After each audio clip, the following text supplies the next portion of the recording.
इधर कुलदीप की जिंदगी तबाह करने के बाद वो क्या मजे से घर पर बैठकर खाना खा रही थी। पर उसके घर वालों ने भी सोच लिया था कि अब उसकी करवा देनी चाहिए, लेकिन अपनी पुरानी यादों से बाहर ही नहीं निकल पा रहा था। इसीलिए राजा कुलदीप को समझाता है और अगले दिन अपने टिकटक पर बैठाकर एक पार्क में ले आता है। इस पार्क में आने के बाद राजा कुलदीप को टकटक चलाना सिखाने लगता है।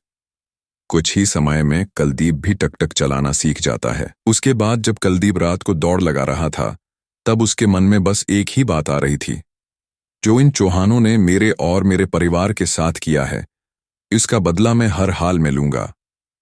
इसके बाद राजा अगले दिन कुलदीप को अपने मालिक से कहकर एक नया टकटक किराए पर दिला देता है। अब कुलदीप पूरे पूरे दिन टकटक चलाकर पैसे कमाने लगता है। लेकिन एक दिन कुलदीप देखता है कि एक लड़की को एक बाइक वाला टक्कर मार के चला गया। तो कुलदीप तुरंत इस लड़की की मदद करने पहुंच जाता है। तभी लड़की कुलदीप से बोलती है, तुम्हें ये सब करने की जरूरत नहीं थी। तभी कुलदीप बोलता है, इन किताबों की कीमत हमसे ज्यादा कौन समझ सकता है। कुलदीप ने जिस लड़की की मदद की थी, इसका नाम प्रेरणा होता है। कुलदीप ने यह भी देख लिया था कि प्रेरणा इस जगह पर पढ़ाई करती है। इसके बाद कुलदीप अपने घर जा रहा था, लेकिन रास्ते में उसको बहुत सारी पुलिस की गाड़ियों की सिक्योरिटी दिखाई देती है। साथ ही उसको एक बहुत बड़ा बंगला दिखाई देता है, जो कि एक आईएएस का बंगला होता है। फिर रात को कुलदीप उस आईएएस के बारे में राजा को बताता है। तो राजा बोलता है, आईएएस बहुत बड़ी हस्ती होती है, एक बार बन जाते हैं तो पूरी जिंदगी राज करते हैं। इसके बाद कुलदीप ने अपने मन में सोच लिया था कि मैं आईएएस जरूर बनूंगा। फिर अगले दिन कुलदीप प्रेरणा का इसी जगह पर इंतजार करने लगता है। कुछ ही देर में प्रेरणा दौड़ती हुई आती है और कुलदीप के टकटक में बैठ जाती है। तभी कुलदीप बोलता है, प्रेरणा जी, मैं आपका इंतजार कर रहा था। फिर प्रेरणा बोलती है, क्यों? इसके बाद कुलदीप बोलता है, आईएएस करने के लिए कौन सी पढ़ाई करनी पड़ती है, हमने तो बस ग्रेजुएशन ही किया है। तभी प्रेरणा बोलती है, आईएएस करने के लिए ग्रेजुएशन ही तो करनी पड़ती है और बाकी पढ़ाई अलग से करनी पड़ती है। अब कुलदीप की किस्मत भी उसका साथ देने लगी थी। अब प्रेरणा को भी एहसास हो चुका था कि कुलदीप यूपीएससी में टॉप करना चाहता है। उसीलिए प्रेरणा कुलदीप को बोलती है, कल मैं तुम्हें अपने पापा से मिलवाऊंगी। फिर कुलदीप भी खुशी खुशी अपने घर के लिए चला जाता है। घर जाने के बाद रात को कुलदीप प्रेरणा को कॉल करके थैंक यू बोलता है। इसके अगले दिन कुलदीप उसी जगह पर अपनी मार्कशीट लेकर आ जाता है। फिर प्रेरणा कुलदीप को अपने पापा के ऑफिस में ले आती है। यहाँ आने के बाद प्रेरणा कुलदीप को अपने पापा से मिलवाती है, लेकिन कुलदीप के बारे में प्रेरणा अपने पापा को पहले ही बता चुकी थी। उसीलिए सबसे पहले प्रेरणा के पापा कुलदीप की मार्कशीट देखते हैं और बोलते हैं, अरे यार, तुमने तो बचपन से लेकर अभी तक टॉप ही किया है। तुम्हारी मार्कशीट तो बहुत अच्छी है, लेकिन तुम्हें यूपीएससी की तैयारी करने के लिए एक टेस्ट देना होगा।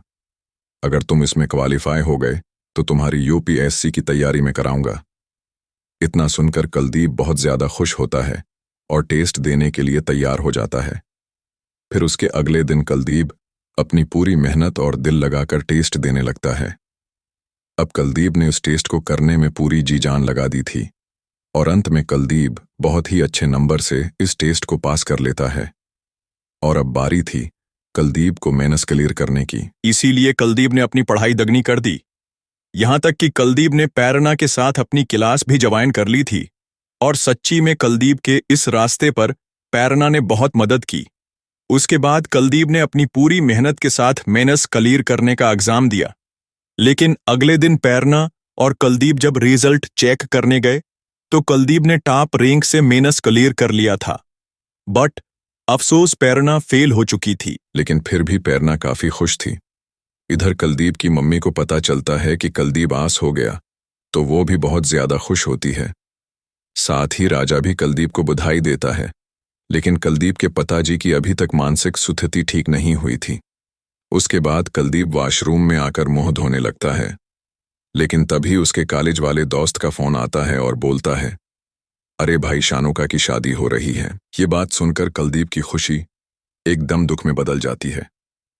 कुलदीप शानुका की शादी की बात सुनकर अपनी मम्मी से बोलता है, एक बार मैं इस बेवफा से मिलना चाहता हूं। इतना कहकर कुलदीप टोरंट बस में बैठकर अपने गांव के लिए निकल गया। जब कुलदीप बस में बैठा था तब उसको बस शानोका ही शानोका दिखाई दे रही थी। और कुलदीप सोचता है, यार कोई इतना मतलब ही कैसे हो सकता है। और जब कुलदीप गांव आकर देखता है तो शानोका सचमुच शादी कर रही थी। ये देखकर कुलदीप शानोका को तुरंत पकड़ लेता है और बोलता है, आखिर तूने भी मुझे धोखा दिया। अब तो खुद अपने पूरे चौहान परिवार की बर्बादी अपनी आंखों से देखेगी। इतना कहकर कुलदीप वापस अपने घर आ जाता है और रोने लगता है। फिर अगले दिन कुलदीप का उदास चेहरा देख